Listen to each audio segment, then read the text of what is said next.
Mereka bilang aku memiliki semuanya. Rumah mewah di Bukit Darmo Golf, Surabaya Barat. Suami seorang pengusaha sukses, dan gelar Nyonya yang elegan. Tapi mereka tidak melihat yang aku lihat setiap pagi. Tempat tidur berjarak. Mereka tidak mendengar yang aku dengar setiap malam. Kesunyian yang lebih keras daripada teriakan. Lalu, datanglah dia. Kehangatan itu. Dan itu datang dari tempat yang paling tidak boleh. Dari seseorang yang paling dekat. Dan paling berbahaya. Aku Siska Kirana.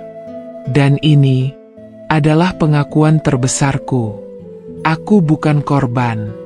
Aku juga bukan pahlawan. Aku hanya seorang wanita yang tersesat di antara dua pelukan.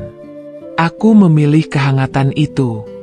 Dan pilihanku itu seperti menyalakan korek api di gudang dinamit. Inilah kisahku. Dimulai dari saat es cendol kuterima itu, maka batas-batas larangan mulai kulewati.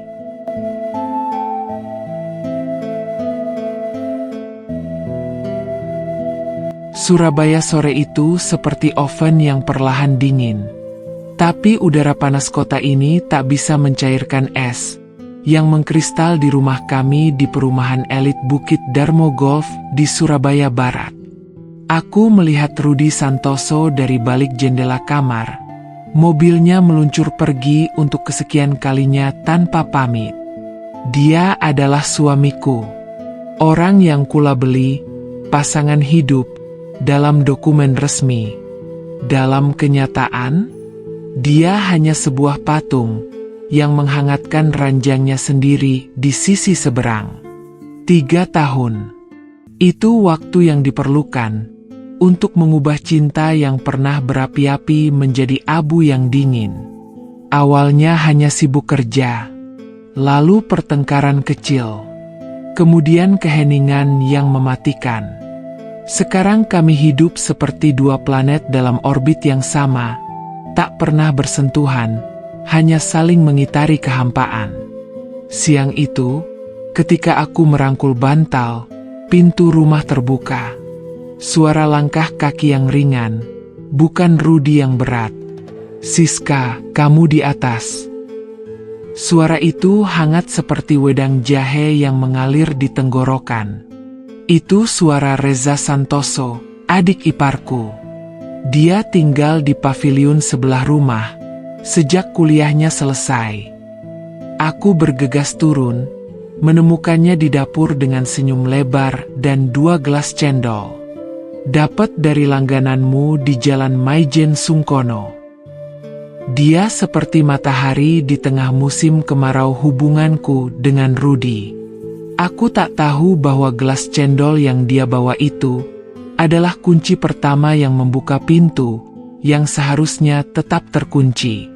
Dan ketika dia secara tak sengaja menyentuh tanganku saat mengambil gelas, ada kejutan listrik kecil. Dia menarik tangan, matanya melebar. Mataku menatapnya, dan untuk pertama kalinya dalam berbulan-bulan, nafasku tersangkut bukan karena kesedihan, melainkan karena sesuatu yang lain, sesuatu yang berbahaya. "Maaf," bisiknya, suaranya serak. Aku hanya menggeleng, tak mampu berkata-kata. Di kejauhan teleponku berdering. Tapi aku tak bergerak. Aku terpaku pada mata Reza yang gelap, di mana bayangan keinginan yang terlarang baru saja menari-nari. Keesokan harinya, Rudi berangkat lebih awal untuk rapat di luar kota. "Aku pulang besok sore," katanya singkat, sembari mencium keningku sebagai rutinitas. Aku menontonnya pergi dengan perasaan lega, yang membuatku merasa bersalah. Sepanjang hari, aku berkutat dengan laporan desain interior klien. Aku mencoba mengalihkan pikiran. Tapi setiap kali hening, bayangan senyum Reza muncul kembali.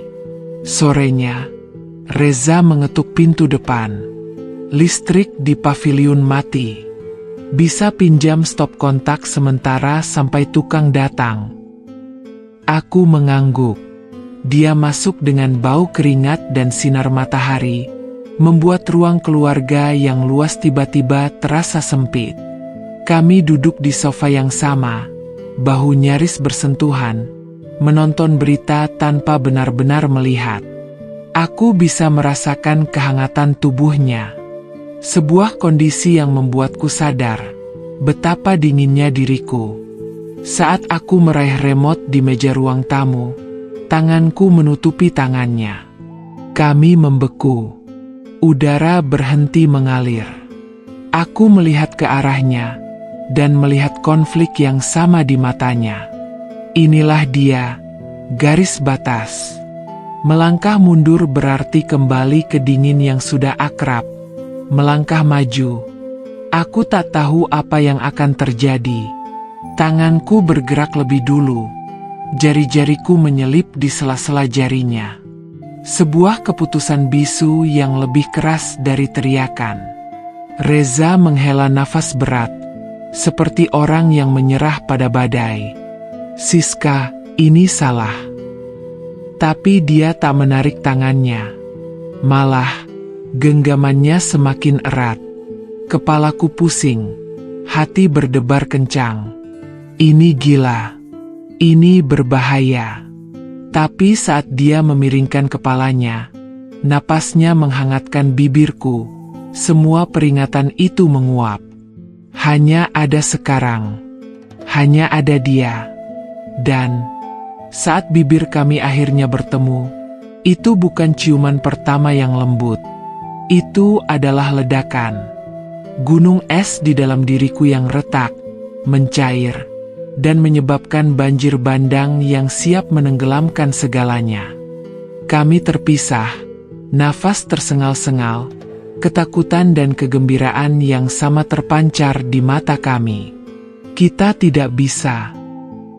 Tapi dia sudah menciumku lagi, dan dunia berhenti berputar. Saat itulah telepon genggamku berdering dari Rudy. Kami melompat terpisah seperti tersengat listrik. Minggu berikutnya adalah penyiksaan. Rudy pulang, tapi kehadirannya seperti hantu. Aku berjalan di sekitar rumah dengan rahasia membara di dada. Setiap tatapan Reza terasa seperti sentuhan. Setiap senyumnya adalah janji tersembunyi. Rudy pergi lagi akhir pekan ini untuk proyek. Jangan tunggu aku pulang, katanya. Kalimat yang sama yang dulu menyakitkan, kini terdengar seperti pembebasan. Sabtu pagi, hujan gerimis membasahi Surabaya. Aku berdiri di teras, menatap pavilion. Ponselku bergetar. Satu pesan dari Reza. Aku tidak kuat lagi. Aku menatap layar. Jari-jariku gemetar. Lalu aku melangkah. Menyeberangi halaman yang basah adalah seperti menyeberangi jurang antara kehidupan lama dan sesuatu yang sama sekali baru. Dia sudah menunggu di pintu. Matanya gelap, penuh badai. Tidak ada kata yang diucapkan saat dia menarikku masuk. Pintu tertutup dengan keras, mengunci dunia luar. Dia mendorongku dengan lembut ke dinding. Tubuhnya yang lebih tinggi menindihku, menghangatkan kulitku yang dingin karena gerimis. Kita harus berhenti, bisikku di antara ciumannya yang menggila. Kita akan menghancurkan segalanya. Tapi tanganku merangkul lehernya, menariknya lebih dekat, menyangkal kata-kataku sendiri.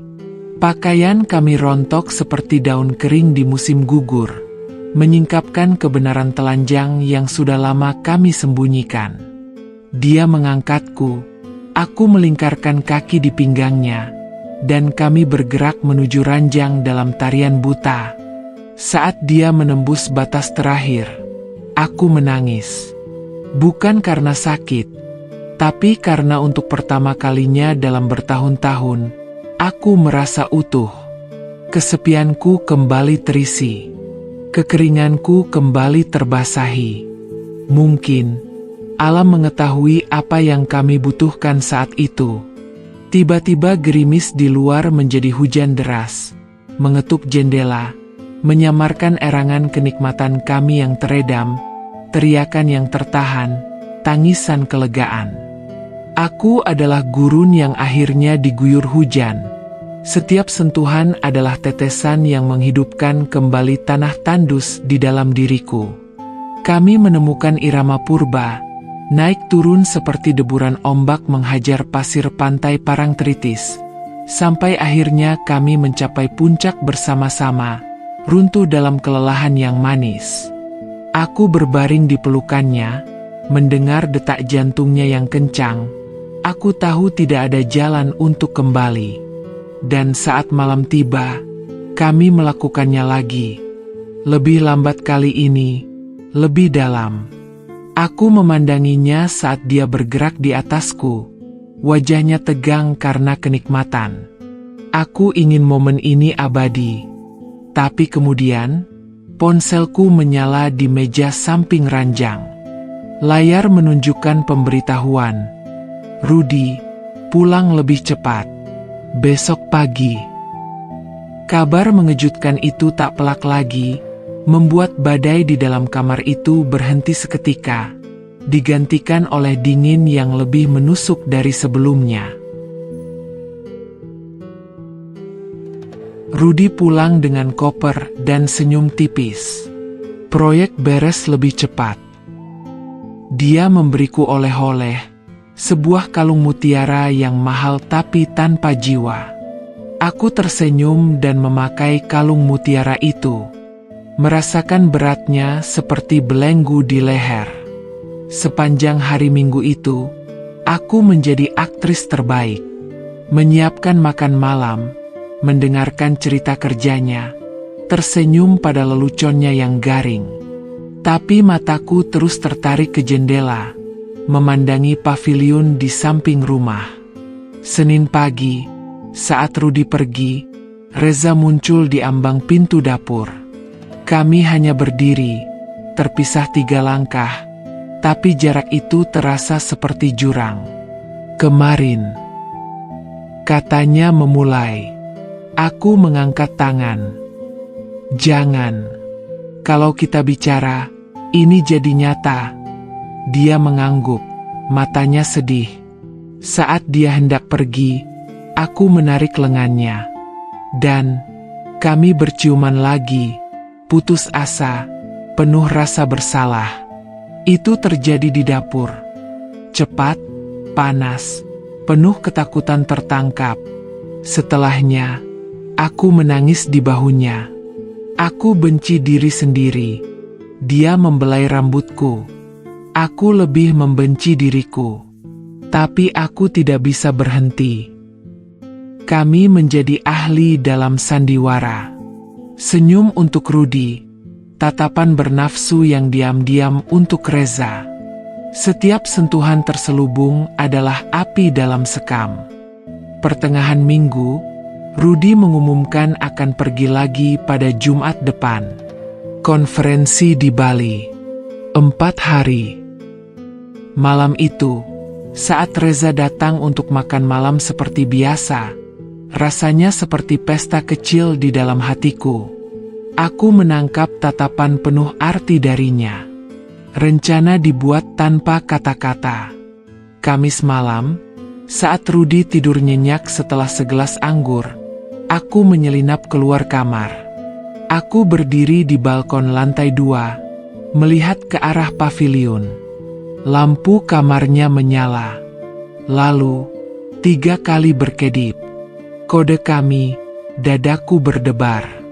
Aku membalas dengan senter ponsel, 2 kedipan. Besok.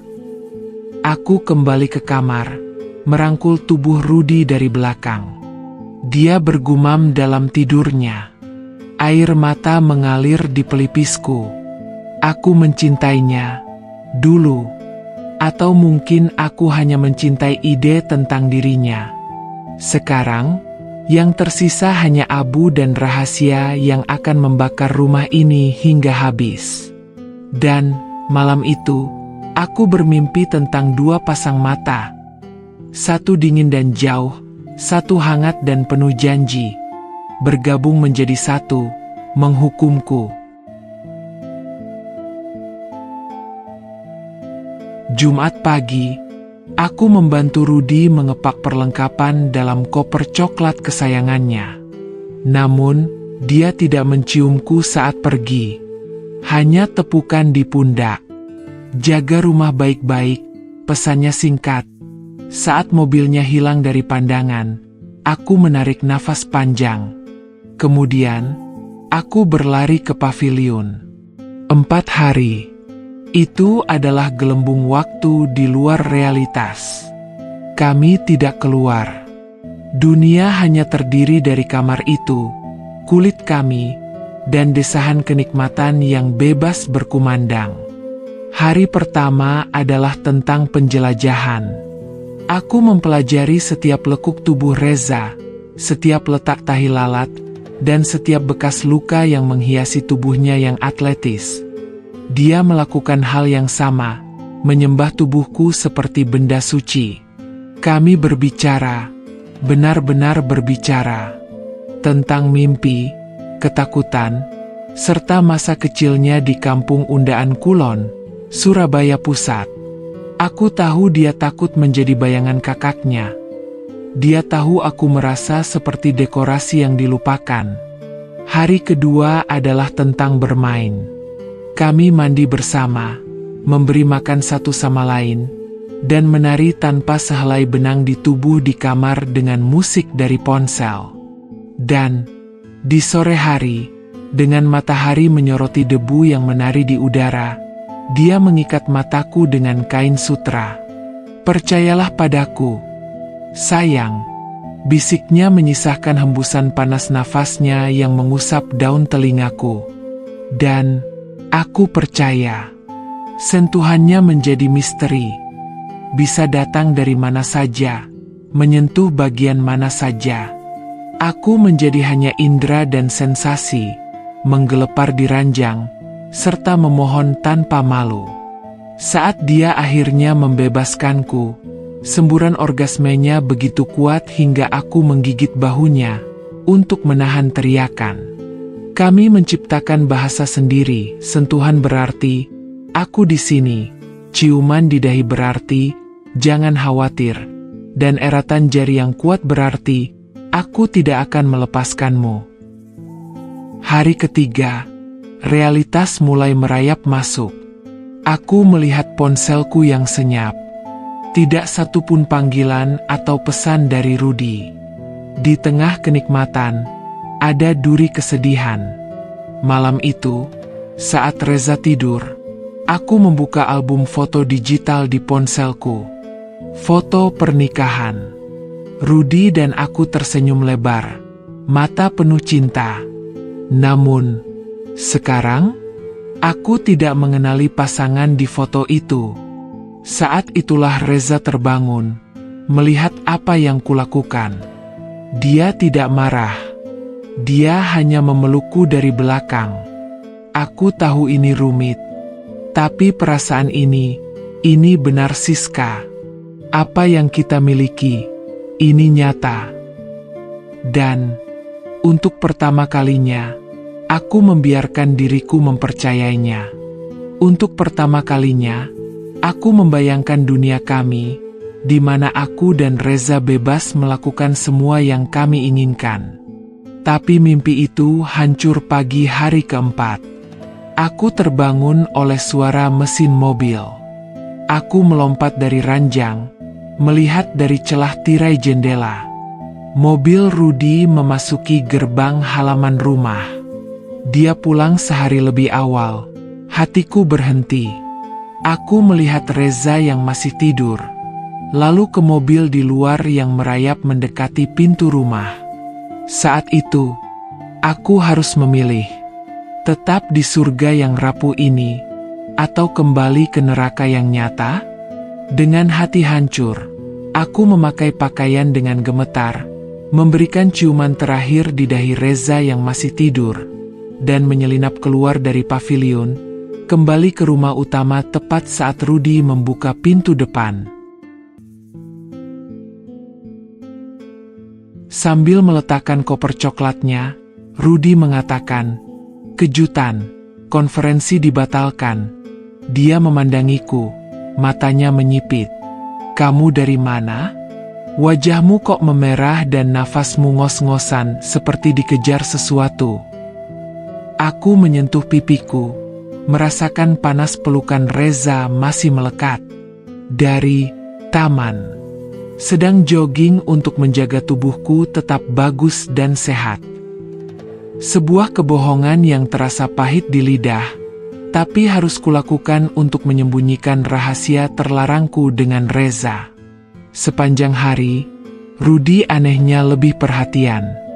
Dia bertanya tentang hariku, menawarkan bantuan saat memasak, bahkan menyalakan lilin di meja makan.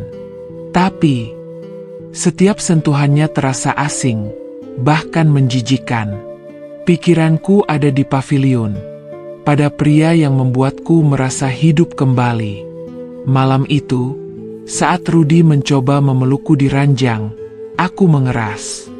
"Maafkan, aku hari ini sangat lelah," kataku, membelakanginya. Dia terdiam lama. "Ini tidak biasanya, jika aku menginginkan dirimu.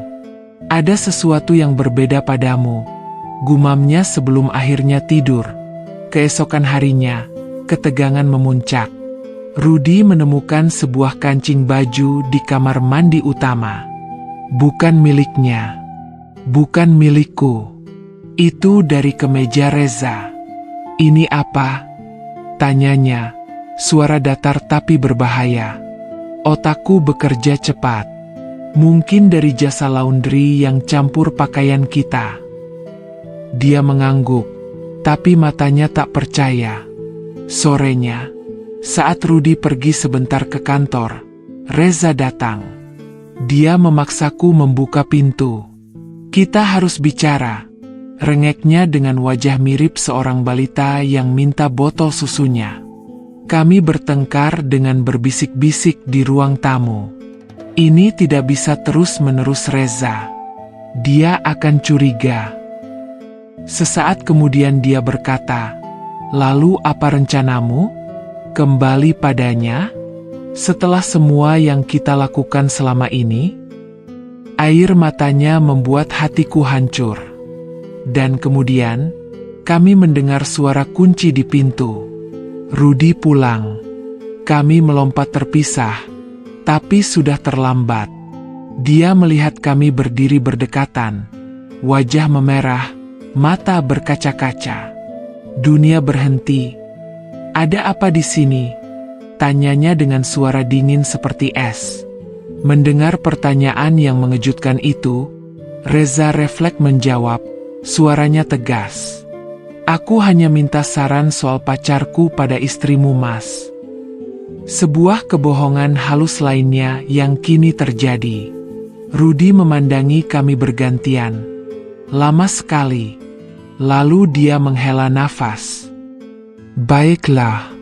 Reza cepat keluar. "Aku perlu bicara dengan istriku." Saat Reza pergi, matanya menatapku, penuh pesan yang tak terucap. "Aku menunggumu untuk berbicara secara jujur." Pintu tertutup. Rudy duduk di hadapanku. "Siska," katanya, dan suaranya tiba-tiba sangat lelah. "Aku bukan orang bodoh. Aku tahu ada yang salah antara kita yang berlangsung cukup lama. Dan aku tahu, mungkin ada orang lain yang kini mengisi hatimu selain diriku." Aku membeku mendengar ucapan Rudy yang sangat benar itu. "Tapi," lanjutnya, "aku juga tahu itu salahku. Aku menjauh. Aku dingin. Dan jika kamu menemukan kehangatan di tempat lain, mungkin itu sebuah konsekuensi yang harus aku terima."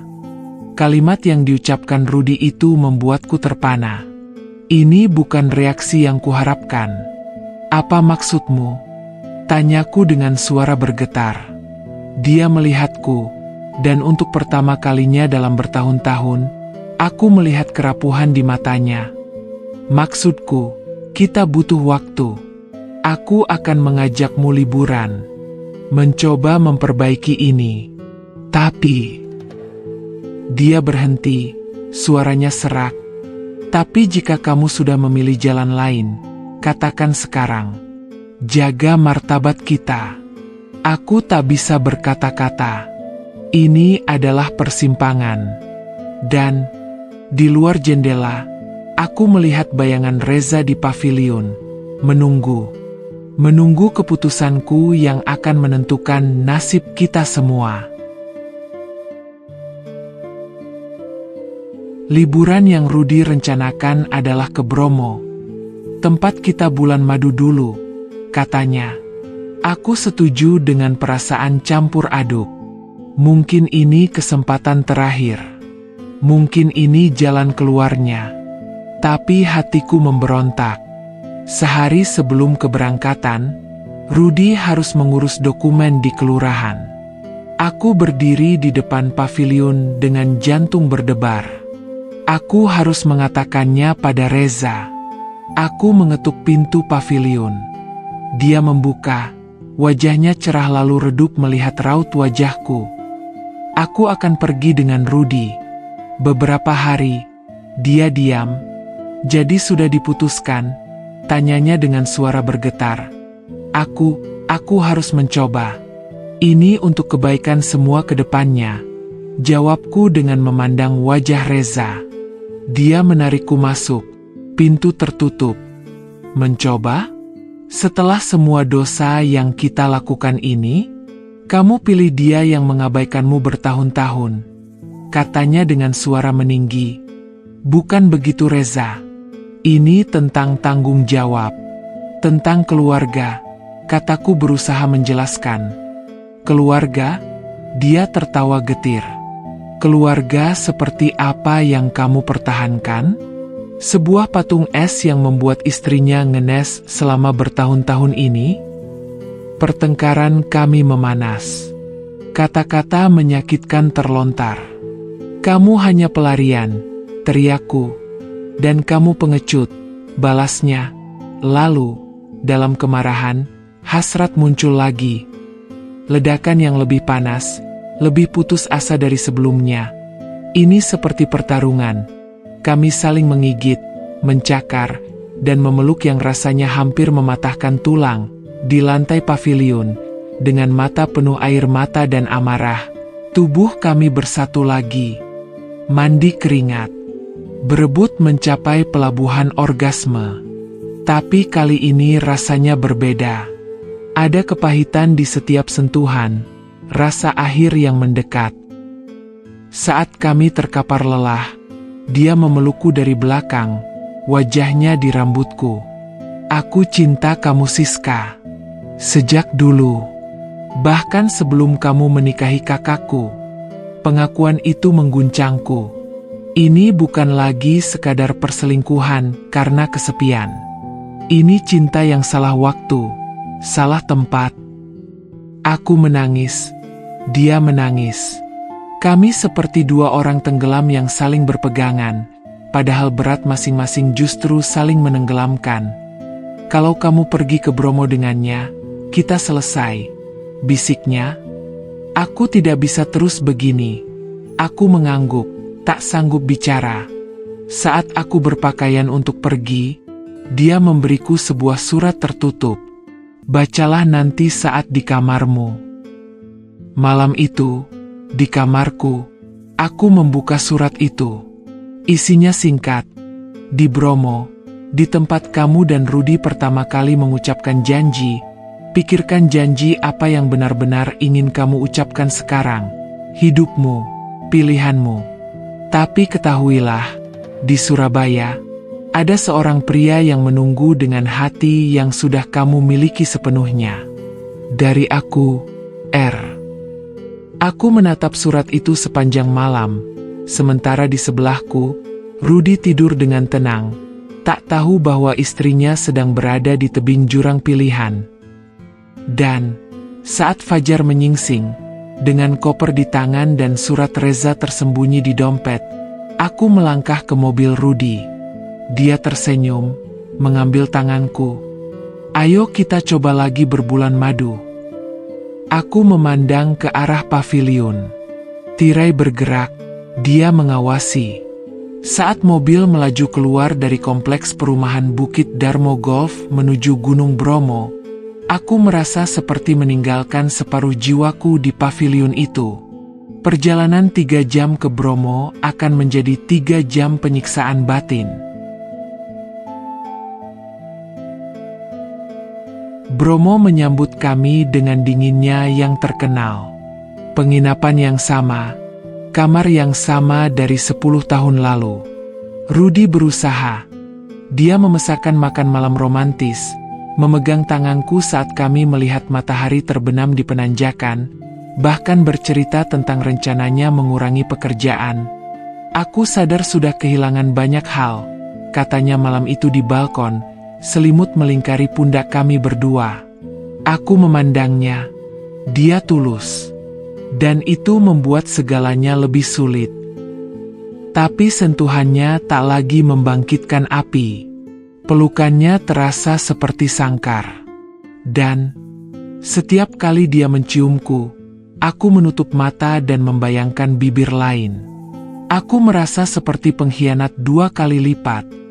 Pada suamiku dan pada pria yang kucintai secara terlarang. Hari kedua, kami naik jeep ke lautan pasir. Saat Rudy mengambil foto, ponselku bergetar, SMS dari Reza. "Aku di Surabaya, tapi pikiranku di Bromo bersamamu. Apapun keputusanmu, aku akan menghormatinya. Tapi tolong, jangan pilih berdasarkan rasa bersalah. Pilih berdasarkan apa yang membuatmu hidup." Air mataku menetes. Cepat-cepat ku hapus SMS itu sebelum Rudy melihat. Malam itu, di kamar, Rudy mencoba bercinta. Aku membiarkan. Aku menutup mata, tubuhku merespon secara mekanis, tapi hatiku jauh. Saat dia tertidur, aku merangkak ke kamar mandi dan muntah. Rasa bersalah, kebingungan, dan kerinduan membuatku sakit. Pagi terakhir, kami bangun untuk melihat matahari terbit di puncak penanjakan, dengan kabut tebal di bawah dan langit jingga di atas. Rudy memegang kedua tanganku. "Siska, aku tahu kita rusak, tapi aku mau perbaiki. Aku mau mulai lagi, maukah kamu?" Katanya dengan mata yang basah. "Ini momen yang dulu ku nanti-nantikan, tapi sekarang..." Aku melihat ke bawah, ke lautan awan yang bergulung-gulung.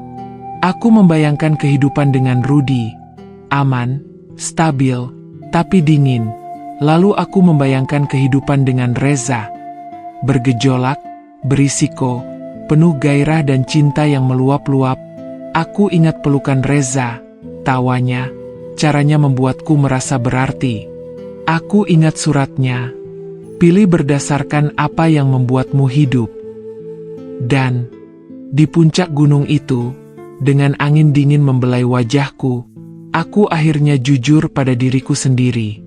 Aku sudah mati bertahun-tahun dalam pernikahan ini. Reza menghidupkanku kembali. Dan cinta itu, meski datang dari tempat yang salah, tapi tetaplah cinta. Itu sebuah kenyataan. Aku menatap Rudy. "Aku tidak bisa melanjutkan denganmu," bisikku dengan suara serak.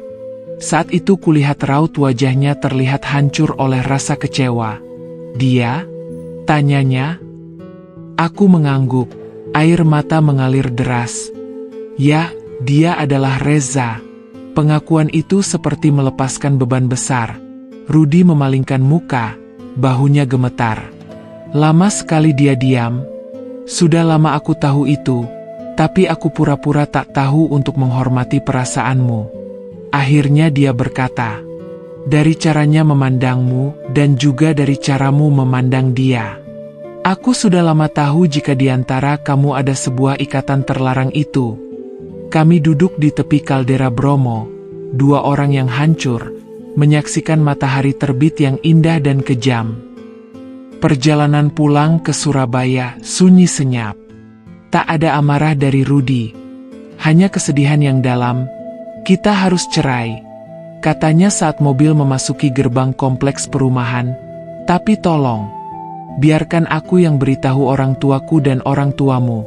Selain itu, jangan bersama Reza dulu sampai masalah perceraian kita selesai dengan baik. Aku mengangguk dengan rasa bersalah yang menghancurkan hatiku. Saat kami tiba, Reza berdiri di depan pavilion.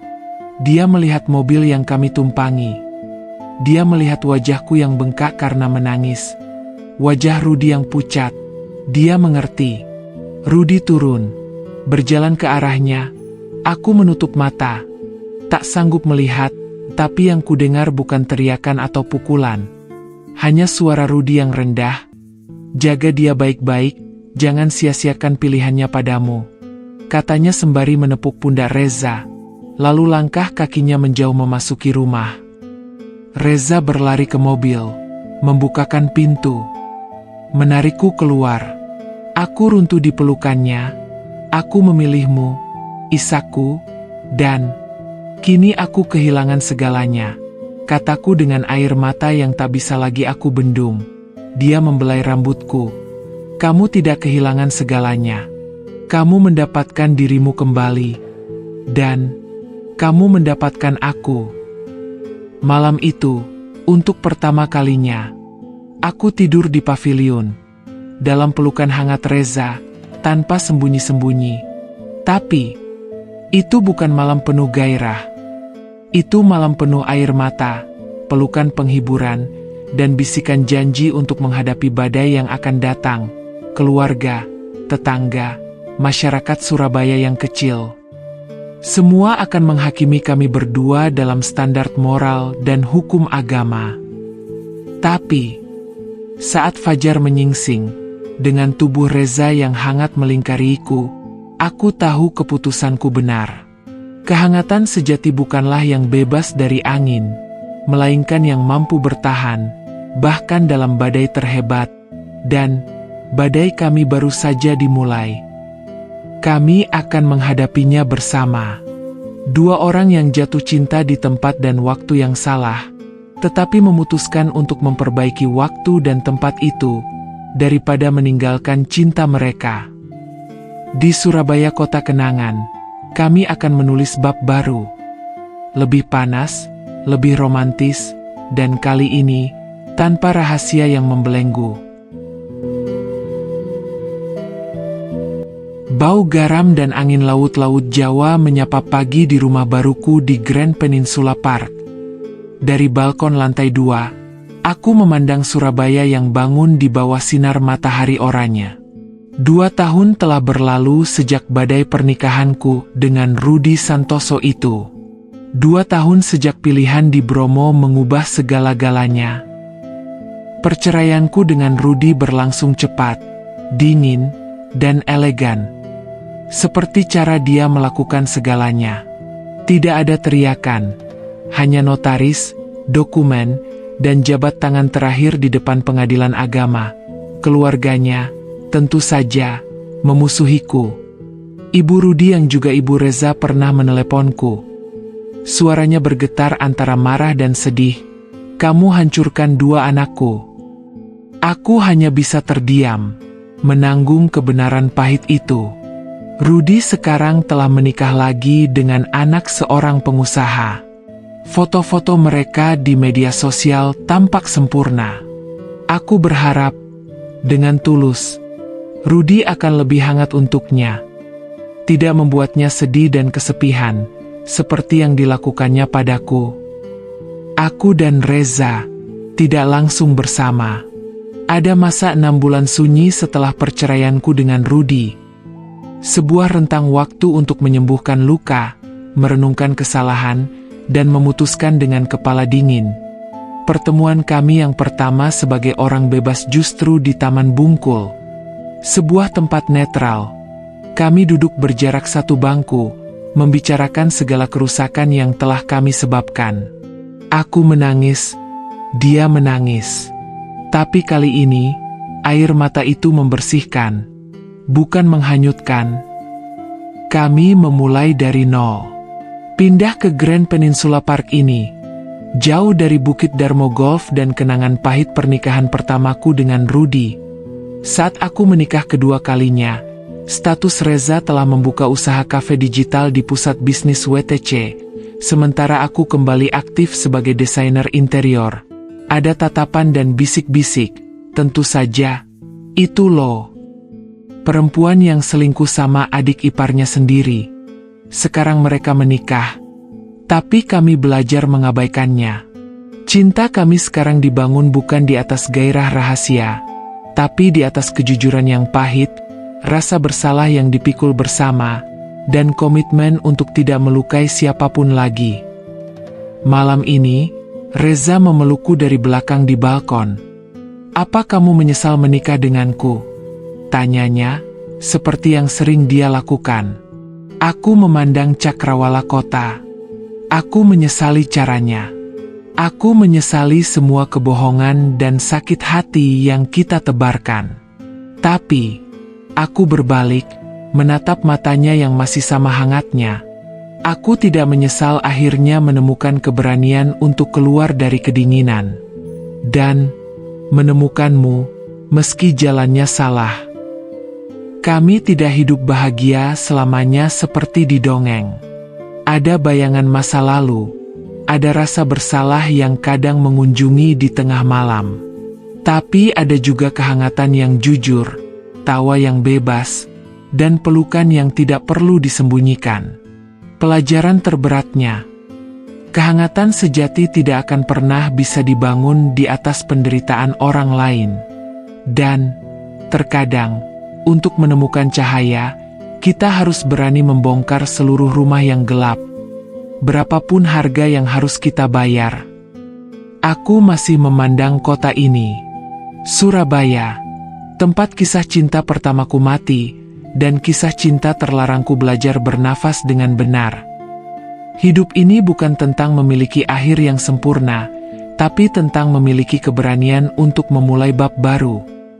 Meski halaman pertamanya penuh coretan kesalahan.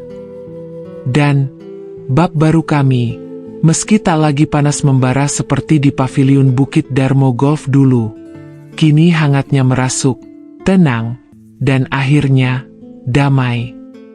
Jadikan kisah cintaku dan Reza ini sebagai pengingat, bahwa cinta suci yang tulus, betapapun terhalang, betapapun diguncang, layak diperjuangkan hingga ke jenjang pernikahan. Terima kasih telah menyertai perjalanan ini sampai akhir. Semoga kamu pun suatu hari nanti menemukan seseorang yang berani memilihmu, seperti keteguhanku dan Reza yang akhirnya memilih satu sama lain.